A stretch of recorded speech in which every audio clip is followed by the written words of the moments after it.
Hello दोस्तों, स्वागत है आपका हमारे YouTube चैनल अंग्रेजी एकेडमी में। दोस्तों देखिए, आपके लिए हमने मॉडल पेपर तैयार किया है, आपकी अपकमिंग एग्जाम है उसके लिए। दोस्तों देखिए, इस मॉडल पेपर के अंदर हम सबसे पहले हम जीके के क्वेश्चन देखते हैं। तो देखिए, आइए स्टार्ट करते हैं। पहला क्वेश्चन, राजस्थान में मालपुरा का करौली मैदान किस नदी बेसिन का भाग है? मालपुरा करौली का मैदान, ठीक है दोस्तों। तो ये आपका आंसर आता है बनास बेसिन का। मालपुरा करौली का मैदान किसका है? बनास बेसिन का है। एग्जाम के लिए आपके लिए बहुत इंपॉर्टेंट क्वेश्चन है दोस्तों ये। नेक्स्ट क्वेश्चन आपका आता है, राजस्थान का तेजाजी पशु मेला निम्नांकित नस्लों में से किस एक के लिए प्रसिद्ध है? दोस्तों यहाँ पे आता है नागौरी गाय हैं उनके लिए राजस्थान का तेजाजी पशु मेला है वो फेमस है, याद रखना, नागौरी गाय के लिए।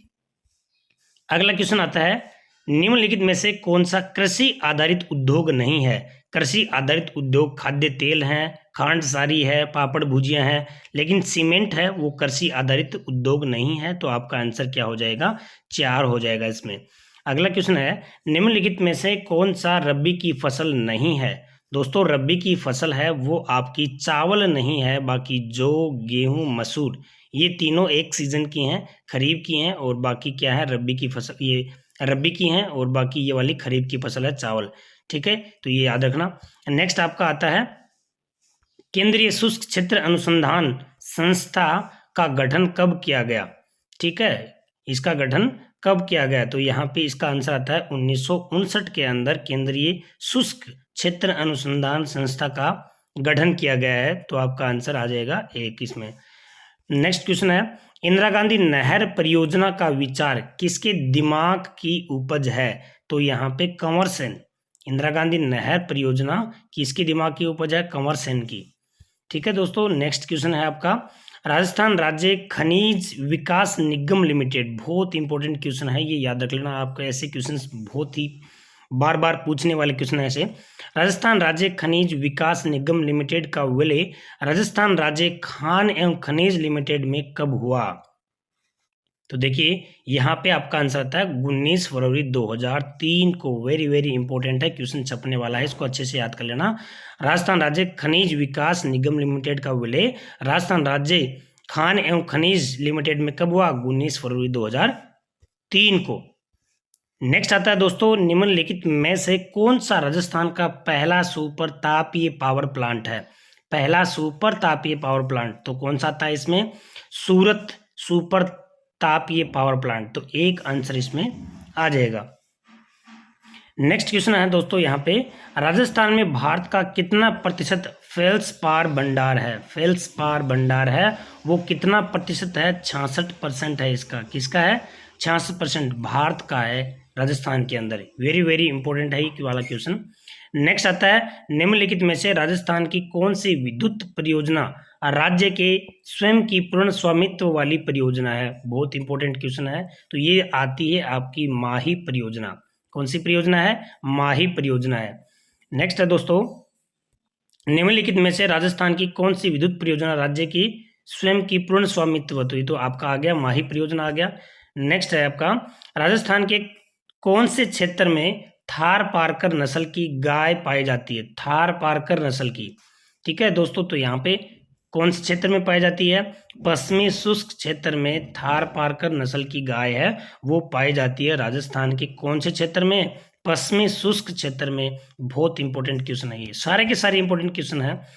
गजनेर वन्य जीव अभ्यारण्य राजस्थान के किस जिले में स्थित है? कौन सा? गजनेर वन्य जीव अभ्यारण्य ये बीकानेर के अंदर है। आपका जो बड़ पक्षी है, जो जिसको हम रेत का तीतर कहते हैं, उनके लिए फेमस है, ये भी याद रखना है।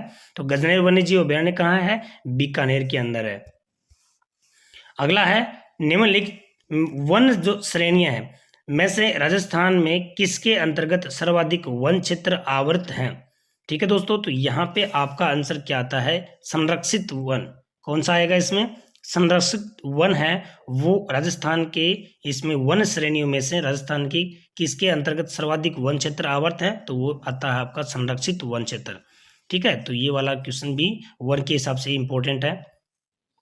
खुसखेड़ा औद्योगिक पार्क, तो खुसखेड़ा हमेशा देखिए ये अलवर है, इंडस्ट्री की जहाँ पे बात आती है तो वहाँ ध्यान रखना, अलवर वाला जो है वो जो एनसीआर में भी आता है, तो अलवर से रिलेटेड है, औद्योगिक पार्क वगैरह है। कुशकड़ा कहाँ है?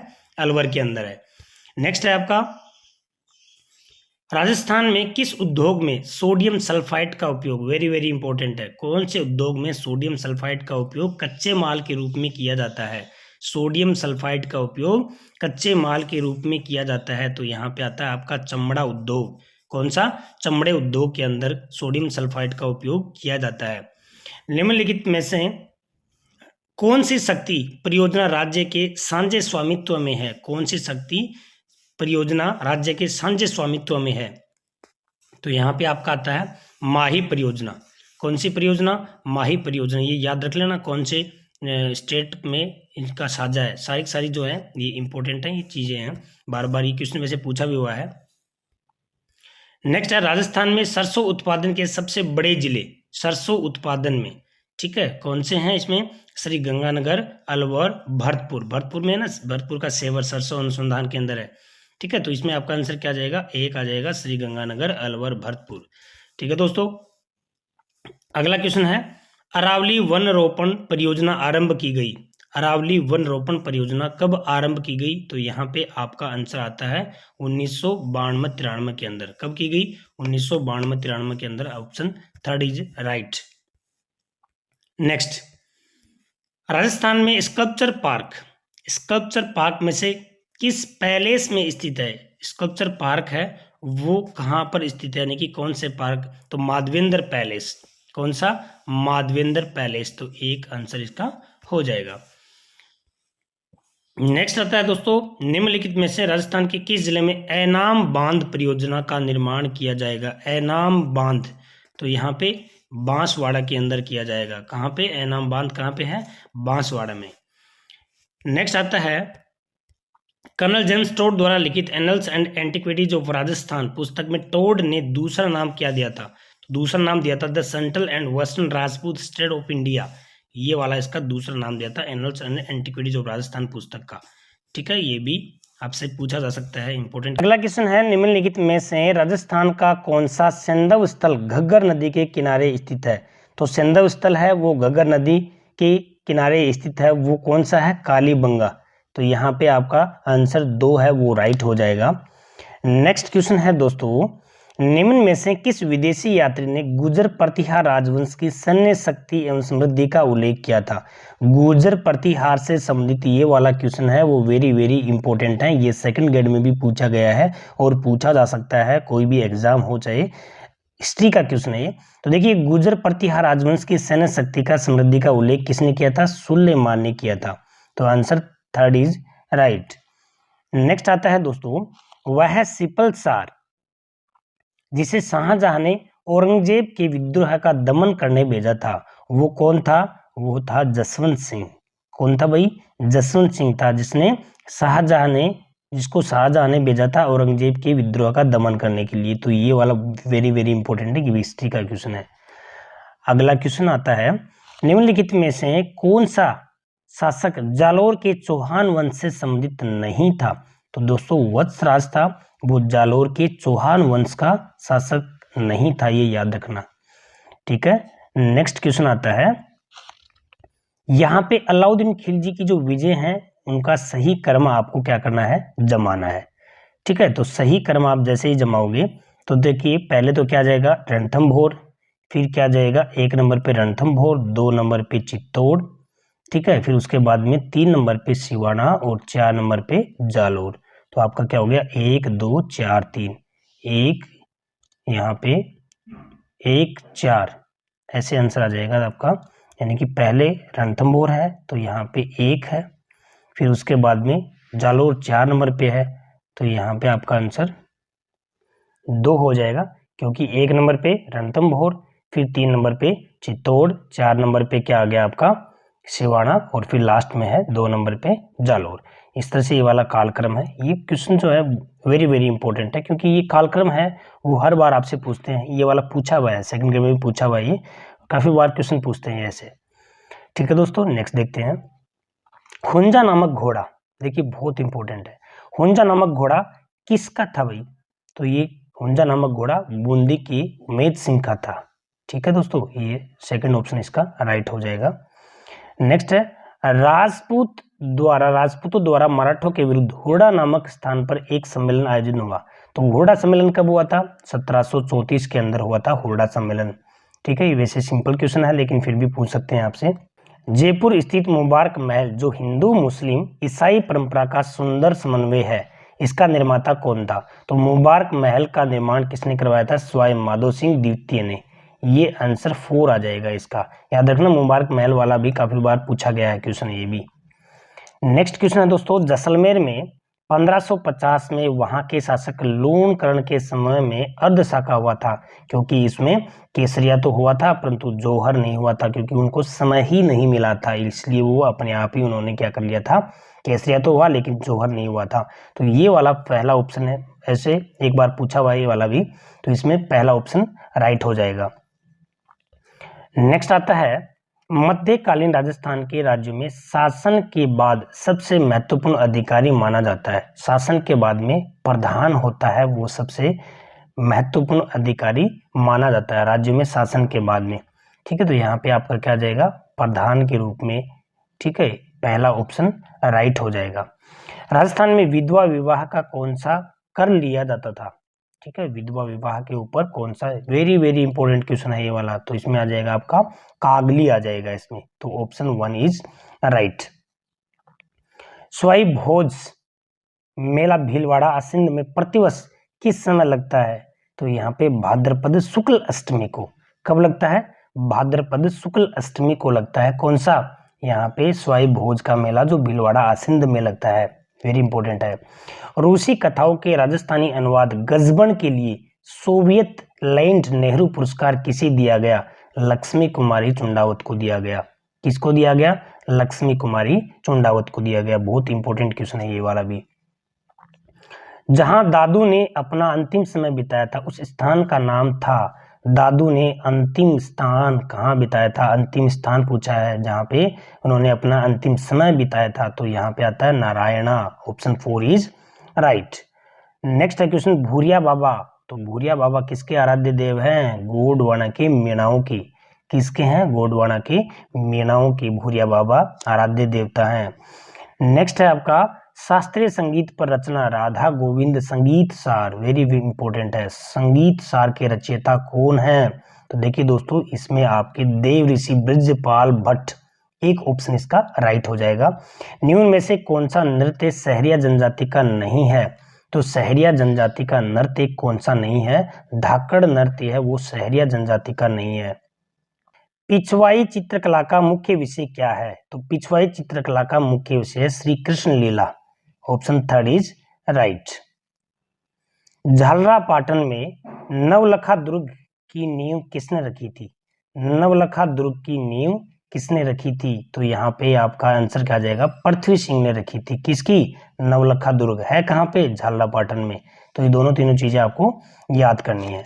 नेक्स्ट आता है, फरवरी 2022 में चर्चा में रहा ऑपरेशन स्मिता का संबंध। ऑपरेशन स्मिता का संबंध किससे है? कौन से जिले से? बूंदी जिले से है। नेक्स्ट आता है, 9 जनवरी 2022 को प्रधानमंत्री नरेंद्र मोदी ने वीर बाल दिवस किस दिन मनाने की घोषणा की थी? तो वीर बाल दिवस है वो 26 दिसंबर को मनाने की। कब? 26 दिसंबर को मनाने की घोषणा की थी। नेक्स्ट क्वेश्चन आता है, राजस्थान राज्य पथ परिवहन निगम RSRTC की स्थापना कब की गई? RSRTC की स्थापना कब की गई? तो यहाँ पे आता है 1 अक्टूबर 1964 को। कब की गई? 1 अक्टूबर 1964 को की गई थी। नेक्स्ट आता है राज्य, ये आपका हो गया। नेक्स्ट है, निम्नलिखित में से किस वर्ष 2020 के दादा साहब फाल्के पुरस्कार से सम्मानित किया गया? आशा पारेख को दादा साहब फाल्के पुरस्कार 2020 का दिया गया है। तो ये वाला इसमें आ जाएगा आपका 144 में 1 ऑप्शन। नेक्स्ट है, हाल ही में निम्न में से कौन एशियोज की पहली पर्यटन और सांस्कृतिक राजधानी बन गई? ये भी इंपॉर्टेंट क्वेश्चन है। तो यहाँ पे क्या जाएगा? वाराणसी। आंसर क्या बन गया इसका? 3rd आंसर बन गया इसका। मिताली राज ने अंतर्राष्ट्रीय क्रिकेट से संन्यास लेने की घोषणा 8 जून 2022 को की। उन्होंने अपना पहला अंतर्राष्ट्रीय मैच किस देश के विरुद्ध खेला था? अंतर्राष्ट्रीय मैच किस देश के विरुद्ध खेला था इन्होंने? आयरलैंड। ठीक है, तो इसका 2 आंसर है वो राइट हो जाएगा। वर्ष 2003 का G20 शिखर सम्मेलन भारत की मेजबानी में कहां पर आयोजित किया गया? भारत की मेजबानी में कहां पर आयोजित किया गया? जम्मू कश्मीर में। अगला है, भारत पाक सीमा पर पर्यटन स्थल के रूप में विकसित किया गया है। किसको किया गया है? सांचो मंदिर को। 4 option is the right answer. Next है, अग्रिम अनुमानों के अनुसार वर्ष 2021-22 में स्थिर कीमतों पर राजस्थान की प्रति व्यक्ति आय कितनी है? देखिए वेरी वेरी इंपॉर्टेंट क्वेश्चन है यहाँ पे, ये आर्थिक समीक्षा का है ये। ठीक है, तो ये इसमें आ जाएगा 21,231 रुपया। ठीक है, ये आय है, प्रति व्यक्ति आय इतनी की गई है यहाँ पे। नेक्स्ट आता है, 8वां अंतर्राष्ट्रीय योग दिवस 21 जून 2022 को मनाया गया। इसकी थीम क्या थी? तो इसकी थीम क्या थी दोस्तों? मानवता के लिए योग, ये इसकी थीम थी। तो यहाँ पे सेकंड है वो राइट आंसर हो जाएगा इसका। नेक्स्ट है दोस्तों इंग्लिश का पेपर, इसके अंदर अपन इंग्लिश के क्वेश्चंस को सॉल्यूशन करेंगे। तो यहाँ पे आपको एक क्या देगा क्वेश्चन में? नो इम्प्रूवमेंट वाला क्वेश्चन है, सेंटेंस इम्प्रूवमेंट वाला क्वेश्चन है। उसमें आपको 4 ऑप्शन देगा, वहाँ सेंटेंस के अंदर आपको अंडरलाइन देगा। देखना है आपको इम्प्रूवमेंट है या नहीं है, नहीं है तो फिर आपका आंसर हो जाएगा नो इम्प्रूवमेंट, और है तो कौन सा है। पहला क्वेश्चन है, with each passing day your memories grow deeper. तो देखिए ग्रो डीपर का मतलब डीपर यहाँ पे आएगा, ग्रो डीप ना आके ग्रो डीपर। कोई भी चीज दिन ब दिन बढ़ती जाती है, उसमें हम कंपैरेटिव डिग्री में उसका यूज करेंगे। तो यहाँ पे आपका आंसर हो जाएगा ग्रो डीपर। नेक्स्ट है, टच एंड पॉजिटिव एटीट्यूड्स। यहाँ प्लूरल नाउन की बात कर रहा है, तो हैज की जगह है हैव आ जाएगा इसके अंदर। अगला क्वेश्चन है दोस्तों, is it time for old Bangalore to bite the dust? To bite the dust, तो इसमें कोई भी इंप्रूवमेंट होने की संभावना नहीं है, तो इसका आंसर क्या हो जाएगा? No improvement. You may appear more optimistic than your dictators my want it to be. दोस्तों इसमें want you to be, want you to be आएगा इसके अंदर, your dictators want you to be. तो यहाँ पे ये माई नहीं आएगा इसमें, तो आपका एक आंसर इसमें हो जाएगा।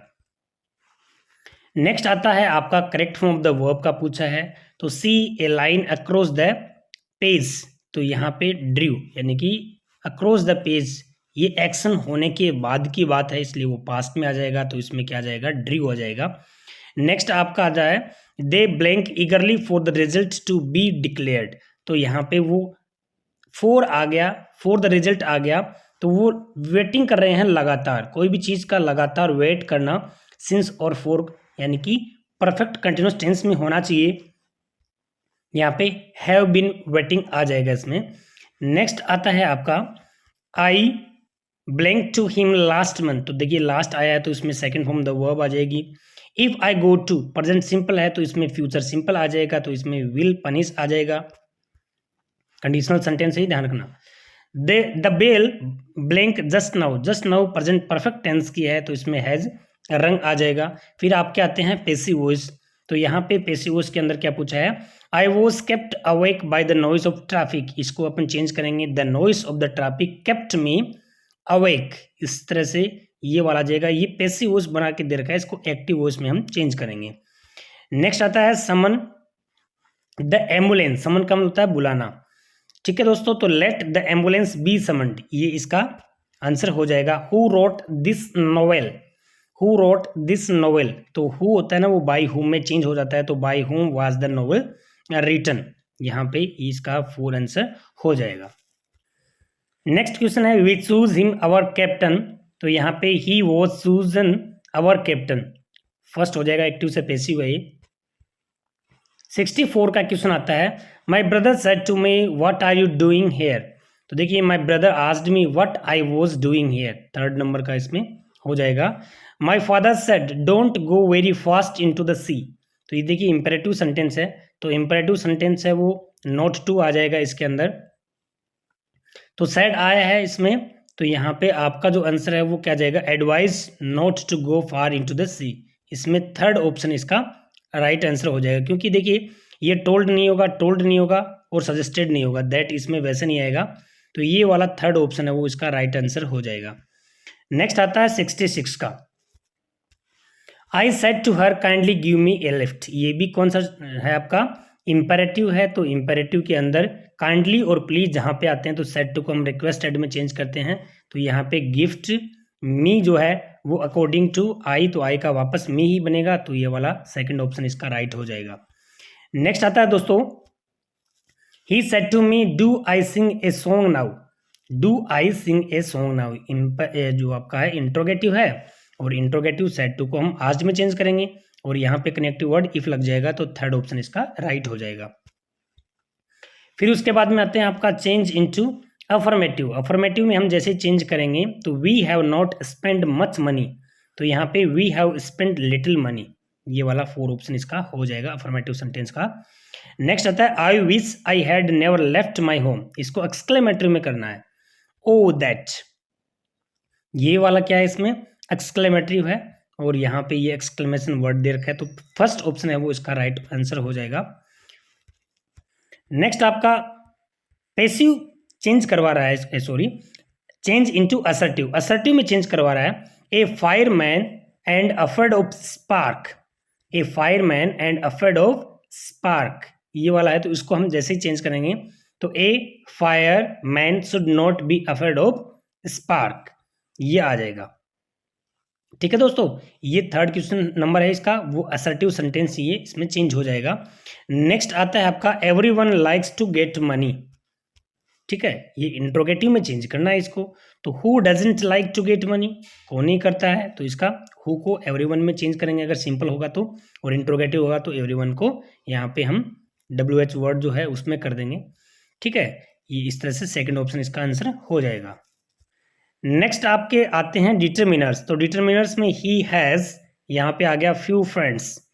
ठीक है, ही हैज़, देखिए ये 3 ऑप्शन क्यों नहीं आ सकते, ये 3 ऑप्शन इसलिए नहीं आ सकते क्योंकि मच है वो अनकाउंटेबल के लिए, अन है, एनी है वो नेगेटिव और इंट्रोगेटिव के लिए, सम आ सकता है बट यहाँ पे फ्यू ज़्यादा प्रीफर होगा।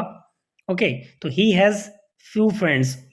ठीक है, तो ये वाला फर्स्ट ऑप्शन इसका राइट हो जाएगा। I have a petrol in my car. देखिए दोस्तों, यहाँ पे I have a, some, any, much, तो यहाँ पे ए लिटिल की बात कर रहा है। आई have a little petrol in my car, तो 4 ऑप्शन इसका हो जाएगा। द लेफ्ट अबाउट, आर जो है ये इसमें एन आ जाएगा, एन आर अगो, 1 घंटे पहले, तो इसमें सेकंड ऑप्शन हो जाएगा इसका। 75 में आता है इज देयर, तो देखिए इंट्रोगेटिव आ गया तो इसमें एनी आ जाएगा। This is, same, same, only, ऐसे कुछ वर्ड्स मिले आपको तो दे का यूज करोगे। ठीक है, नेक्स्ट है आपका सी हैज गोन टू लॉस। ठीक है, यहाँ पे NFIR, देखिए ये क्यों आया है आपको पता है क्या,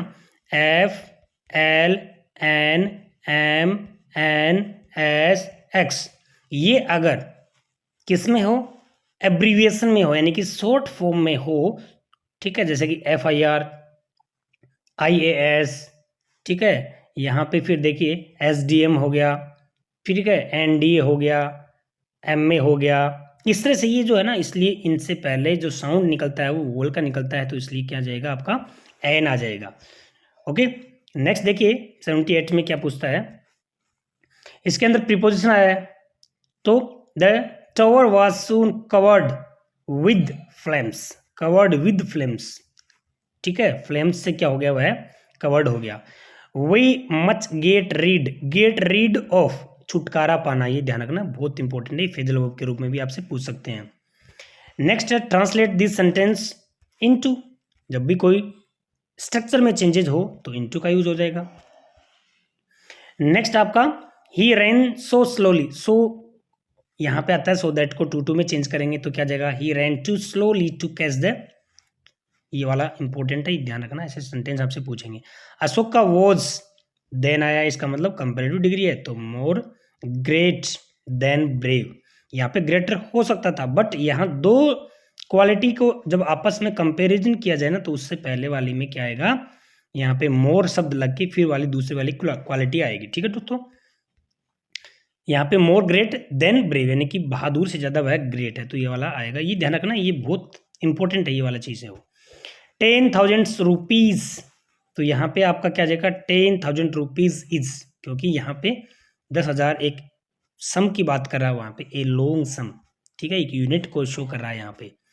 नेक्स्ट है आपका स्टार्टल्ड, इसका एंटोनिम पूछा है, क्या बन जाएगा, रिलैक्स्ड, स्तब्ध हो जाना, भौचक्का हो जाना, तो उसका रिलैक्स हो जाना, ठीक है दोस्तों। नेक्स्ट आपका आता है प्रोवोकेशन, तो प्रोवोकेशन क्या हो जाएगा, पैसिफिकेशन, इसको मतलब कोई चीज़ को ऐसे उकसाना और इसको किसी को शांत करना।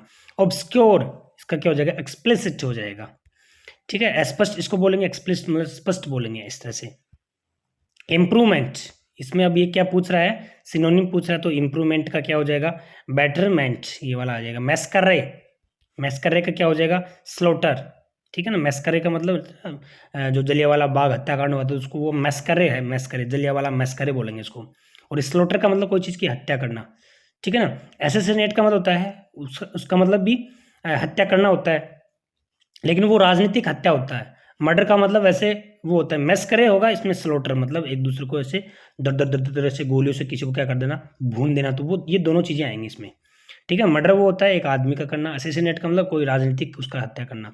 इंडिक्ट, इंडिक्ट का क्या हो जाएगा, एक्यूज, एक्यूज का मतलब बहाना जिसको अपन बोलेंगे।